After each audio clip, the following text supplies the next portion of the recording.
Sunday Times recently had an article about Edward Snowden where they charged that British intelligence and specifically their spies were endangered by Edward Snowden's revelations. In fact, the headline read, "British spies betrayed to Russians and Chinese."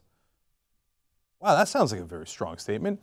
Well, it didn't seem like Snowden had any information about anybody in MI6. In fact, other people who've looked at the information, the totality of the information that he had, say that no, there was no information about any MI6 officers at all. Okay? So where did they get this story from? Well, it turns out, by their own admission, the Sunday Times got it from the British government. Now, did they double check on that? Nope. Who says that? They say that. The guy who wrote the story is Tom Harper. He was on CNN. They asked him, hey, wait a minute now, did you see any evidence that the British spies were actually, their names or information was given to the Russians and Chinese and their safety was compromised? His answer is, I don't know the answer to that. All we know is that this is effectively the official position of the British government. Oh, well, thank you for being Pravda. We appreciate that, and thank you for printing that with that headline. Your job is not to be a stenographer for the British government. If they come to you with what they claim is intelligence, you're supposed to say, oh, really? Well, what is it? Where's the evidence? You're not supposed to say, oh, okay, now I will just print it. So they say, well, how could you do this? And do you have any evidence that this is true? The thing that you wrote. Tom Harper says, quote, obviously allegations at the moment from our point of view, and it's really for the British government to defend it. So, by his own admission, he just ran the allegations. True, not true, I don't know, I don't care. My job is to take it from the British government and print it in my newspapers and pretend it's the truth. Allegations, I don't know, true, I don't know. What am I, a reporter? What are you asking me for? That's the British government. I'm their bitch. I work for them. I mean, I theoretically get paid by the Sunday Times. The Sunday Times theoretically is in the business of trying to appeal to the population and get them to read. No, they work for the government. Government says something, we just print it and we put it out. The Sunday Times put out a statement on this. They say, quote, this story was responsible journalism and another example of the Sunday Times setting the news agenda. Well, the second part of that is true. And the British government knows that. They want to set the news agenda, and the Sunday Times helps them peddle their bullshit, their propaganda. And this is exactly how Pravda used to set the news agenda back in the Soviet Union. They would say, oh, the Politburo says this, right? And here the Sunday Times, in this case, it's literal. The British government said it, so we printed it. No, we don't have any evidence of it. We don't care about the evidence. We don't care what's true. Our job is to print whatever the British government tells us to print. You call this journalism? That is pathetic. It's pathetic.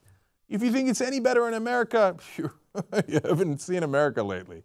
No, New York Times did very similar things before the Iraq War. Judith Miller, I have sources in the government that say that Saddam Hussein did this, that, has weapons of mass destruction, yellow cake, whatever you need. I printed it. I didn't say it was true. I printed it because the government told me to print it.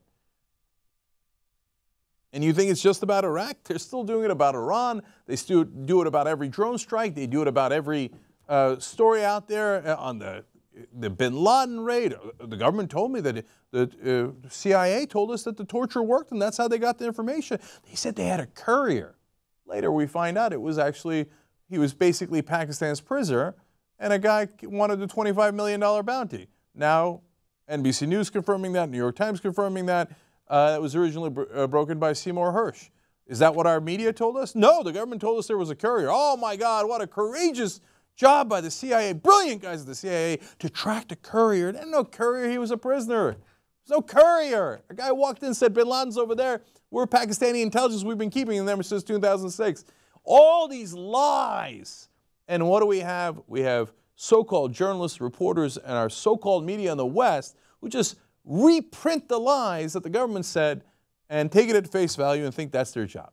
So, final part of the Sunday Times statement on this, they say, we reported what various reliable and well-informed sources from within the government told us.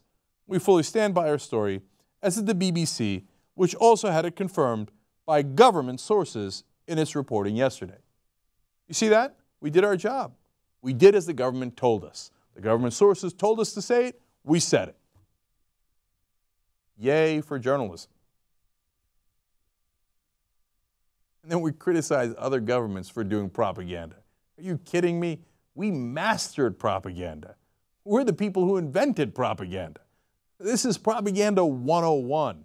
Snowden reveals to the American people and to the British people and to the people of the whole world what our governments are actually up to. He is the enemy of the state. And if the state says he has endangered people's lives, he's dangerous, well then we print that because we work for the state. The Sunday Times is despicable in this regard. Despicable. Just know what you're dealing with.